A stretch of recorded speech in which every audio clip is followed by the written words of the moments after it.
Call dropping और action time को कम करने के लिए चाइल्ड हेल्पलाइन 1098 को गृह मंत्रालय के इमरजेंसी रिस्पांस सपोर्ट सिस्टम 112 से जोड़ा जाएगा। झारखंड, पश्चिम बंगाल, उड़ीसा और बिहार राज्य से पधारे हुए सभी प्रतिभागियों के बीच नाश्ते में पोहा है, ढोकला है, ब्रेड है। इस देश को आगे ले जाने वाले कंधे मजबूत हो, ये सुनिश्चित करने का काम आप लोग करते हैं। इसलिए वत्सल भारत कार्यक्रम आपके प्रति आभार प्रदर्शन का और आपके अभिनंदन का भी उत्सव है।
बिहार से रांची स्टेशन हम उतर चुके हैं। जो स्टेशन के आगे का सीन हम दिखा रहे हैं।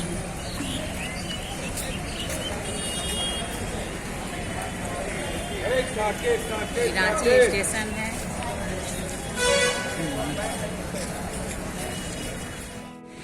हम बिहार से रांची आए हुए हैं। 1 दिवसीय रांची में हम लोग का ट्रेनिंग है बाल संरक्षण, बाल सुरक्षा और बाल कल्याण पर क्षेत्रीय संगोष्ठी। अभी लगभग 10-20 सेविका भी यहाँ उपस्थित है जो 4 स्टेट से है, बंगाल, उड़ीसा, झारखंड और बिहार। चारों जगह से सब कोई धीरे धीरे उपस्थित हो रहा है। यहाँ बहुत अच्छा भी व्यवस्था किया गया है। तो आज हम लोग का यहीं पर ट्रेनिंग 1 दिवसीय है जहाँ हम ट्रेनिंग के लिए जा रहे हैं। यही सिम्पोजियम है, यहीं पर हम लोग का ट्रेनिंग होगी।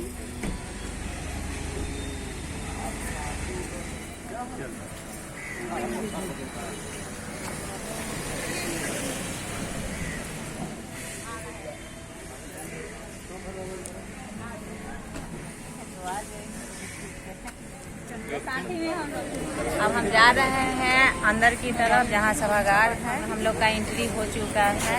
एंट्री में अपना आधार लग रहा है तो आधार दिखा दिया। आधार दिखाकर हम अंदर में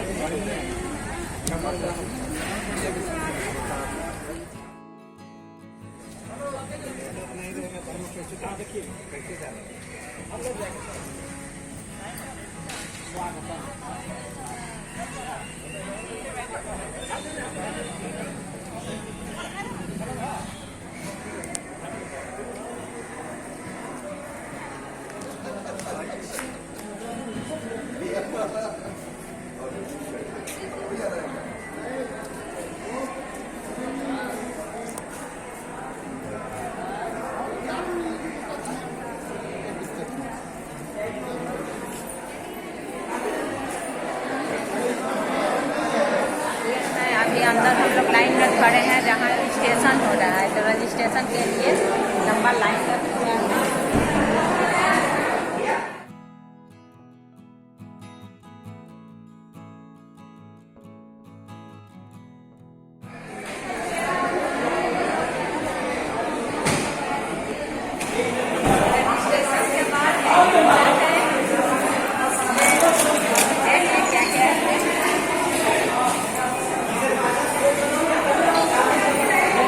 रखिए।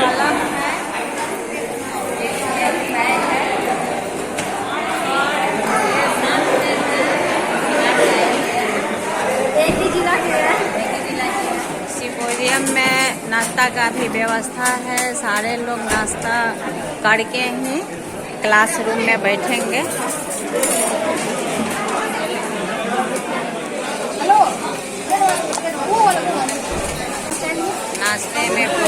है, ढोकला है, ब्रेड है।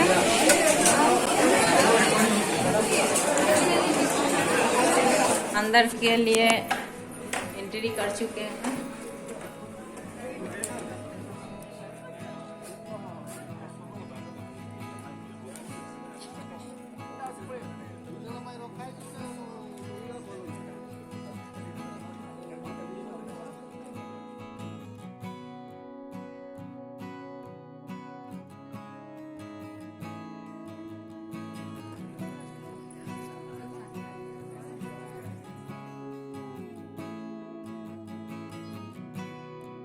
यही हम लोग का सभागार है जो यहाँ तमाम लोग उपस्थित हो चुका है। यहाँ हम लोग बैठे हैं।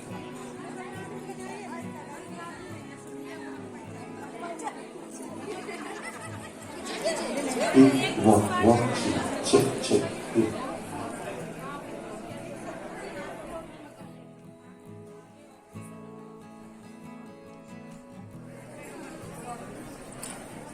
कुछ ही क्षणों में हमारे एक सांस्कृतिक कार्यक्रम से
तालियों से हमारे इन कलाकारों का मनोबल बढ़ाएं जो सांस्कृतिक मंत्रालय के सौजन्य से यहाँ पर हमारे ईस्टर्न कल्चर जोन से आए हैं। कुछ ही क्षणों में कार्यक्रम की शुरुआत करेंगे।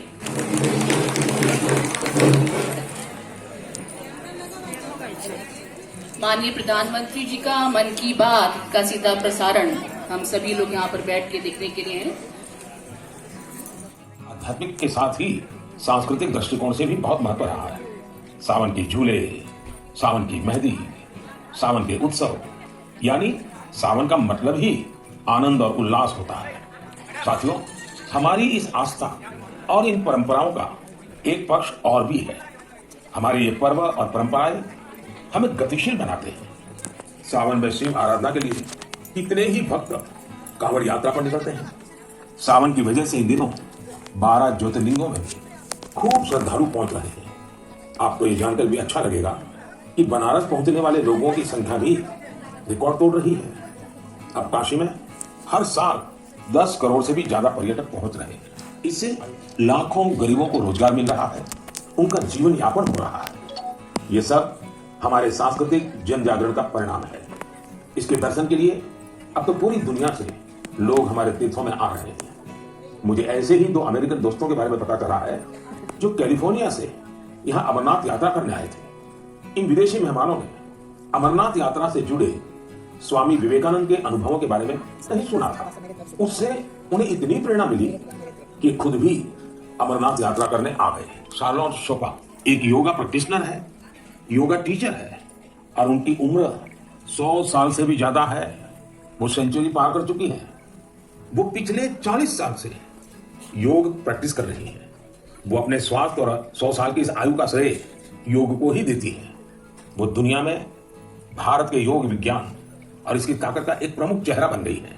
इनसे हर किसी को सीखना चाहिए। हम न केवल अपनी विरासत को अंगीकार करें, बल्कि उसे जिम्मेदारी के साथ विश्व के सामने प्रस्तुत भी करें। और मुझे खुशी है कि ऐसा ही एक प्रयास उज्जैन में चल रहा है। कुछ दिन पहले सोशल मीडिया पर एक अद्भुत क्रेज दिखा। अमेरिका ने हमें 100 से ज्यादा दुर्लभ और प्राचीन कलाकृतियां वापस लौटाई है। इस खबर के सामने आने के बाद सोशल मीडिया पर इन कलाकृतियों को लेकर खूब चर्चा हुई। युवाओं में अपनी विरासत के प्रति गर्व का भाव दिखा। भारत लौटी ये कलाकृतियां 2500 साल से लेकर 250 साल तक पुरानी है। आपको यह भी जानकर खुशी होगी कि इन दुर्लभ चीजों का नाता देश के अलग अलग क्षेत्रों से है। ये टेराकोटा, स्टोन, मेटल और लकड़ी के इस्तेमाल से बनाई गई है। इनमें से कुछ तो ऐसी हैं जो आपको आश्चर्य से भर देंगी। आप इन्हें देखेंगे तो देखते ही रह जाएंगे। इनमें 11वीं शताब्दी का एक खूबसूरत सैंड स्टोन स्कल्पचर भी आपको देखने को मिलेगा। इन नृत्य करती हुई एक अप्सरा की कलाकृति है जिसका नाता मध्य प्रदेश से है। चोल युग की कई मूर्तियां भी इनमें शामिल है। देवी और भगवान मुरुगन की प्रतिमाएं तो 12वीं शताब्दी की है और तमिलनाडु की वैभवशाली संस्कृति से जुड़ी है। भगवान गणेश की करीब 1000 वर्ष पुरानी कांसे की प्रतिमा भी भारत को लौटाई गई है। ललितासन में बैठे उमा महेश्वर की एक मूर्ति 11वीं शताब्दी की बताई जाती है, जिसमें वे दोनों नंदी पर आसीन है। पत्थरों से बनी जैन तीर्थंकरों की 2 मूर्तियां भी भारत वापिस आई है। भगवान सूर्यदेव की 2 प्रतिमाएं भी आपका मन मोह लेंगी। इनमें से एक सैंडस्टोन से बनी है। वापस लौटाई गई चीजों में लकड़ी से बना एक पैनल भी है जो समुद्र मंथन की कथा को सामने लाता है। 16वीं 17वीं सदी के इस पैनल का जुड़ाव दक्षिण भारत से है। मैंने देवभूमि आने वाले पर्यटकों से अपील की थी वो यात्रा के दौरान ज्यादा से ज्यादा लोकल प्रोडक्ट्स खरीदें। इसका वहां बहुत असर हुआ है। आज भोजपत्र के उत्पादों को यहाँ आने वाले तीर्थयात्री काफी पसंद कर रहे हैं और इसे अच्छे दामों पर खरीद भी रहे हैं। भोजपत्र की यह प्राचीन विरासत उत्तराखंड की महिलाओं के जीवन में खुशहाली के नए नए रंग भर रही है। मुझे यह जानकर भी खुशी हुई है कि भोजपत्र से नए नए प्रोडक्ट बनाने के लिए राज्य सरकार महिलाओं को ट्रेनिंग भी दे रही है। राज्य सरकार ने भोजपत्र की दुर्लभ प्रजातियों को संरक्षित करने के लिए भी अभियान शुरू किया है। जिन क्षेत्रों को कभी देश का आखिरी छोर माना गया था उन्हें अब देश का प्रथम गांव मानकर विकास हो रहा है। यह प्रयास अपनी परंपरा और संस्कृति को संजोने के साथ आर्थिक तरक्की का भी जरिया बन रहा है। मेरे प्यारे देशवासियों, मन की बात में मुझसे इस बार काफी संख्या में ऐसे पत्र भी मिले हैं जो मन को बहुत ही संतोष देते हैं। ये चिट्ठी उन मुस्लिम महिलाओं ने लिखी है जो हाल ही में हज यात्रा करके आई हैं। उनकी ये यात्रा कई मायनों में बहुत खास है। ये वो महिलाएं हैं जिन्होंने हज की यात्रा बिना किसी पुरुष सहयोगी या महरम के बिना पूरी की है, और ये संख्या 150 नहीं बल्कि 4000 से ज्यादा है। यह एक बड़ा बदलाव है। अमृत महोत्सव के अंतर्गत इतने सारे कार्यक्रमों के बारे में हमें आज जानकारी मिली। अब आज की इस वत्सल भारत की क्षेत्रीय संगोष्ठी को शुरुआत करने के लिए मैं मंच पे आमंत्रित करना चाहूंगी सबसे पहले माननीय राज्य मंत्री केंद्रीय सरकार महिला एवं बाल विकास मंत्रालय एवं आयुष मंत्रालय डॉक्टर मंजू बारा महेंद्र भाई को, अध्यक्ष राष्ट्रीय बाल अधिकार संरक्षण आयोग श्री प्रियंका मुंगो जी, हमारे अन्य अतिथि additional secretary ministry of women and child development Shri Sanjeev Kumar Chadha, member secretary national commission for protection of child rights Shrimati Rupali Banerjee Singh and Shri Kripanand Jha, secretary women and child development department Jharkhand सरकार। जोरदार तालियों से हमारे आज के गण्यमान्य अतिथियों का स्वागत करें। वत्सल भारत की हमारी आज की ये चौथी क्षेत्रीय संगोष्ठी, जो आज रांची, एक ऐसा शहर जो स्वतंत्र सेनानी वीर बिरसा मुंडा, प्राकृतिक सुंदरता का ये समृद्ध शहर में आज आयोजित की जा रही है, और गत वर्षों में बाल संरक्षण तंत्र में जो उपलब्धियां हैं उसके लिए हम ये वत्सल भारत मना रहे हैं। इसको एक त्योहार की तरह, एक उत्सव की तरह मना रहे हैं। मैं सबसे पहले अनुरोध करूंगी गण्यमान्य अतिथियों से कि कृपया दीप प्रज्वलित कर आज के इस कार्यक्रम की शुरुआत करें।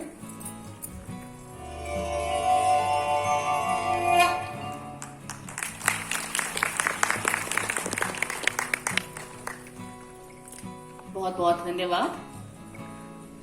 वत्सल भारत के इस कार्यक्रम को आगे बढ़ाते हुए हम स्वागत करना चाहेंगे हमारे अतिथियों का।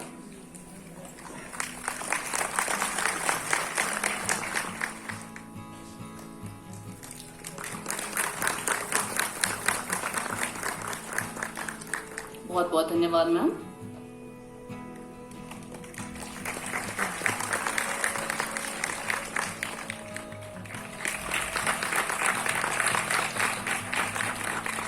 धन्यवाद। आज के वत्सल भारत की इस क्षेत्रीय संगोष्ठी को आगे बढ़ाने के लिए मैं सबसे पहले आमंत्रित करना चाहूंगी स्वागत भाषण के लिए additional secretary ministry of women and child development Shri Sanjeev Kumar Chadda को, कि कृपया स्वागत भाषण दें और इस कार्यक्रम की शुभारंभ करें। सबको नमस्कार। आज के इस सभा के मुख्य अतिथि माननीय मंत्री महोदय, chairman NCPCR, member secretary NCPCR, हमारे मंत्रालय से आए हुए सीनियर जॉइंट सेक्रेटरीज और 4 राज्यों से आए हुए स्टेट के सीनियर ऑफिसर्स, और यहाँ आप सब जो आज इस सिम्पोजियम में जो पार्टिसिपेंट्स हैं चारों स्टेट से आए हैं, मैं सबको मंत्रालय की तरफ से सबको मैं वेलकम करता हूँ। बहुत बहुत धन्यवाद देता हूँ कि इतनी संख्या में आज आप यहाँ पे पधारे हैं। मिशन वात्सल्य की जब हम बात करते हैं तो पिछले कुछ सालों में इसमें काफ़ी तो चेंजेस आए हैं जुवेनाइल जस्टिस एक्ट में, रूल्स में। उसको आप सब इम्प्लीमेंट करते हैं जब भी जिला स्तर पे, तालुक में, ग्राम पंचायत में।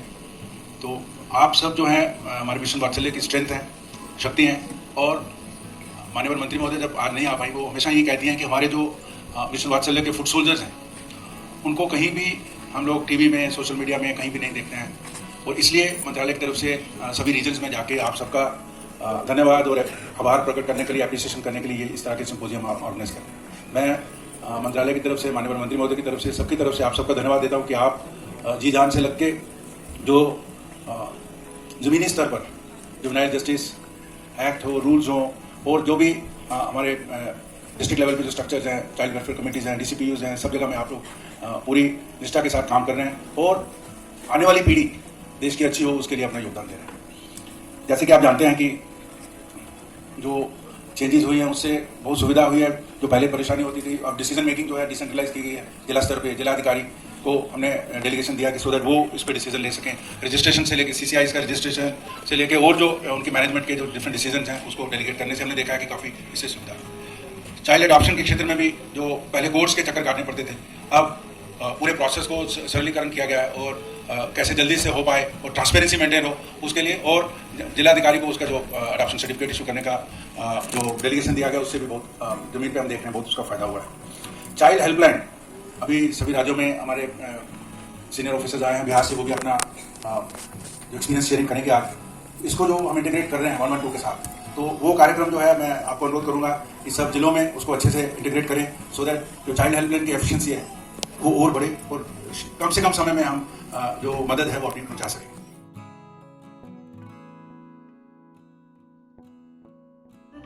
जुवेनाइल जस्टिस, स्ट्रीट चिल्ड्रन और शिशु गृह जैसी योजनाएं उतनी प्रभावी नहीं सिद्ध हो पा रही थी। 2009 और 10 में इन्हें इंटीग्रेटेड चाइल्ड प्रोटेक्शन स्कीम्स के अंतर्गत एक प्लेटफॉर्म पर लाया गया। बच्चों की सुरक्षा, संरक्षण, सम्मान और कल्याण के लिए अधिक प्रभावी the juvenile justice care and protection of children act 2015 बनाया गया। हमें बच्चे को पढ़ाना तो है ही है, ज्ञान तो देना है, लेकिन हमें उसका जीवन बनाना है। देखिए, आइसोलेशन में और साइलोज में जीवन नहीं बनते। इन योजनाओं को मूलभूत सुविधाओं में बदलने के लिए 2017 में हुआ संशोधन और बच्चों तक उचित लाभ पहुंचाने के लिए सभी योजनाओं को चाइल्ड प्रोटेक्शन सर्विसेज के तहत लाया गया। इसे आगे बढ़ाते हुए 2021 में महिला एवं बाल विकास मंत्रालय ने शुरू किया मिशन वात्सल्य, जिससे सुरक्षा और देखभाल पाना बना हर बच्चे का अधिकार। तभी तो बाल सुधार गृह की बढ़ती भीड़ को सुधारने और सुविधाओं से भरे 25 से 50 की सीमा के सुधार गृह बनाए गए, जिसके अंतर्गत स्पॉन्सरशिप या फॉस्टर केयर में बच्चों की देखभाल की मासिक राशि 500 रुपए और आफ्टर केयर में 750 रुपए से बढ़ाकर 2014 के बाद 2000 रुपए कर दी गई, जो वर्तमान में 4000 रुपए तक बढ़ाई जा चुकी है। साथ ही state child protection society, state adoption agency, juvenile justice board and child welfare committees का हर जिले तक विस्तार हो चुका है।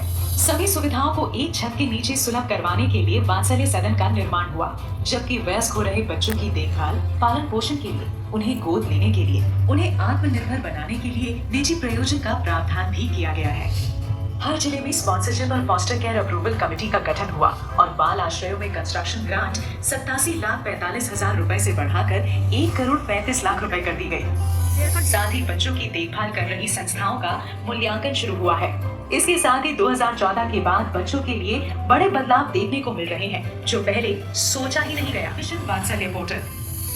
मिशन वात्सल्य का यही उद्देश्य है, कोई भी बच्चा छूटे नहीं। इसीलिए जिला अधिकारी को सभी निर्णायक अधिकार दिए गए हैं। कॉल ड्रॉपिंग और एक्शन टाइम को कम करने के लिए चाइल्ड हेल्पलाइन 1098 को गृह मंत्रालय के इमरजेंसी रिस्पांस सपोर्ट सिस्टम 112 से जोड़ा जाएगा। मंत्रालय, विभागों, जिला प्रशासन और पंचायत स्तर पर भी बेहतर तालमेल के लिए इकोसिस्टम तैयार किया गया। बच्चों की सही देखभाल मिशन वात्सल्य का प्रमुख उद्देश्य रही। इसीलिए 2014 के पहले स्पॉन्सरशिप, फॉस्टर केयर और आफ्टर केयर से लगभग 24,000 बच्चों को लाभ मिला। वहीं 2014 से 2023 तक 72,000 से अधिक यानी लगभग 3 गुना अधिक बच्चे लाभान्वित हुए हैं। महिला एवं बाल विकास मंत्रालय सुनिश्चित कर रहा है कि जरूरतमंद बच्चों को घर जैसा माहौल मिले, जिससे परिवार और पेरेंट्स की कमी ना महसूस हो और मिशन वात्सल्य के साथ उनके सपनों को साकार करने में सरकार साथी बने। मैं आमंत्रित करना चाहूंगी आदरणीय अध्यक्ष महोदय, राष्ट्रीय बाल अधिकार संरक्षण आयोग श्री प्रियंका कानूनगो जी को कि वे अपना भाषण दें।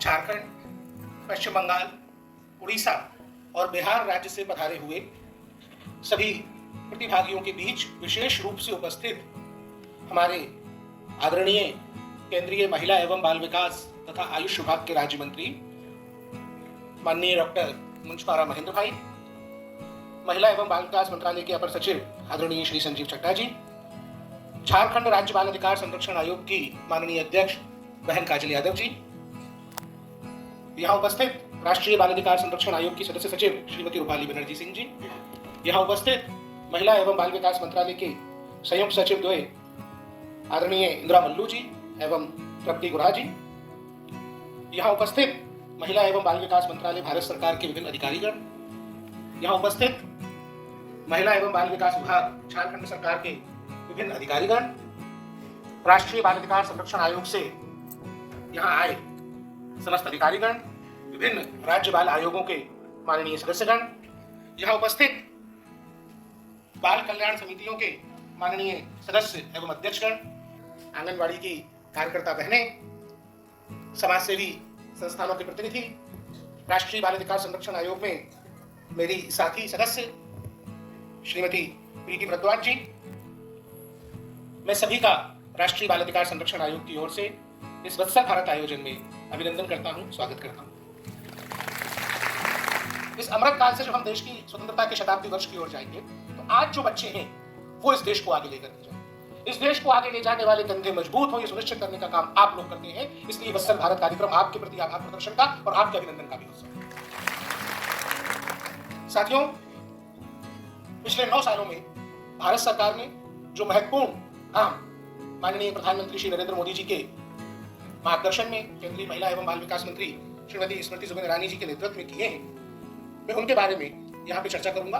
आपके बीच में वो सब बातें रखूंगा जिससे हम रिकॉल कर सकें कि हमने सफर कहां से शुरू किया था और कहां तक आ गए। किशोर न्याय अधिनियम में 2015, 2021 और किशोर न्याय अधिनियम के 2022 में बनाए गए जो नियम हैं, जो रूल्स हैं, उन्होंने इस पूरे के पूरे तंत्र में आमूलचूल परिवर्तन किए।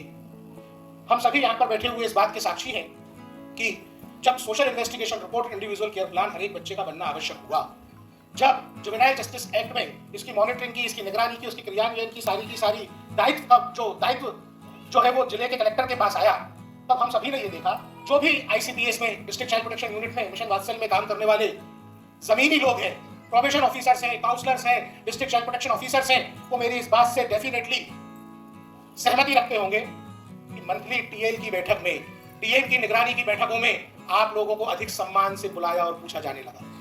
बताइए ये सच है या नहीं? एक तरफ जब मिशन वात्सल्य ने डिस्ट्रिक्ट चाइल्ड प्रोटेक्शन ऑफिसर्स का और उनकी यूनिट का, उनके सदस्यों का मानदेय बढ़ाने का काम किया, वहीं किशोर न्याय अधिनियम में और उसके नियमों में हुए परिवर्तन ने आप लोगों के मान को बढ़ाने का भी काम किया। और उसका परिणाम है कि जब पूरी दुनिया कोविड की महामारी से जूझ रही थी, जब पूरी दुनिया इस संकट को निपटने के लिए रास्ते खोज रही थी, तब भारत में बच्चों के दृष्टिकोण से हमारे जमीनी कार्यकर्ताओं के दम पे एक स्थायी संरक्षण तंत्र तैयार था। हमारे बाल संरक्षण तंत्र के कार्यकर्ताओं ने गांव-गांव में, घर-घर में जाके सर्वे करके ऐसे प्रत्येक बच्चे की जानकारी संधारित की जिसको मदद की आवश्यकता थी, जिसने अपने माता पिता को खोया था या किसी एक को खोया था। इस देश के प्रधानमंत्री ने जब अभिभावक की तरह सोचा, तब पीएम केयर्स फॉर चिल्ड्रन जैसी महत्वाकांक्षी योजना बन पाई। साथियों, हम सभी जो बाल संरक्षण क्षेत्र में कार्य करने वाले कार्यकर्ता हैं, इस बात को लेकर हमेशा चिंतित रहते थे कि जब बच्चा जो ऑर्फनेज में रहता है, जो अनाथ आश्रम में रहता है, जो सीसीआई में रहता है, जिसके माता पिता नहीं है, जब वो 18 वर्ष की आयु पूर्ण कर लेता है, तो आफ्टर केयर के लिए हमारी सोच कोई बहुत वृद्ध नहीं थी। लेकिन पीएम केयर्स फॉर चिल्ड्रन ने हमें वो रास्ता दिखाया जिसे बाद में मिशन वात्सल्य ने आगे बढ़ाया। पीएम केयर्स फॉर चिल्ड्रन ने पहली बार 21 वर्ष की आयु तक आयु पूरी होने तक और उसके बाद 23 वर्ष की आयु पूरी होने तक स्टाइपेंड की बात की। पीएम केयर्स फॉर चिल्ड्रन की इस प्रेरणा से मिशन वात्सल्य आफ्टर केयर में आमूलचूल परिवर्तन के साथ कार्यरत एक ऐसी महत्वाकांक्षी योजना हो गई है जो उन बच्चों के भविष्य के निर्धारण का काम करती है जिनके सिर पे माता पिता का साया नहीं है। साथियों, जुवेनाइल जस्टिस एक्ट अपने आप में 4 अलग-अलग कानूनों का समुच्चय है।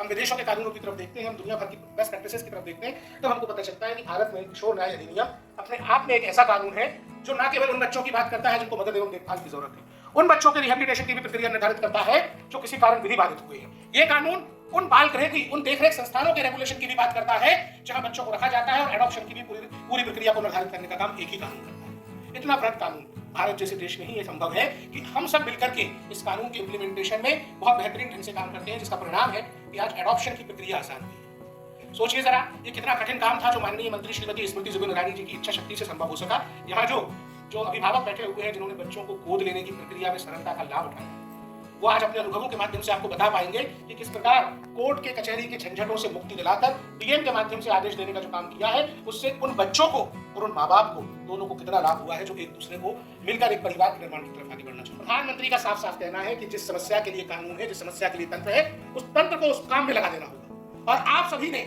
प्रधानमंत्री जी के, मंत्री जी के इस आह्वान को प्राणपण से समझा। हमने केवल जून के महीने में 2280 बच्चों को देश के 100 शहरों में रेस्क्यू किया है। आप एफआईआर की संख्या सुनेंगे तो आपको आश्चर्य होगा, अभी तक 226 एफआईआर की जानकारी हमारे पास आ चुकी है, 60 जगहों पे चालानी कार्रवाई हुई है। आप एनसीआरबी का 2014 के पहले का डाटा उठा के देख लीजिए, कितनी एफआईआर होती थी चाइल्ड लेबर एक्ट में, कभी 100, कभी 50, कभी 80, 100 से ऊपर का आंकड़ा नहीं जाता था। ये आप लोगों की ताकत है, सरकार की इच्छा शक्ति है, जब एक महीने में 300, 400 एफआईआर दर्ज करा रहे हैं, एक महीने में 2,500, 3,000 बच्चों को रेस्क्यू कर रहे हैं।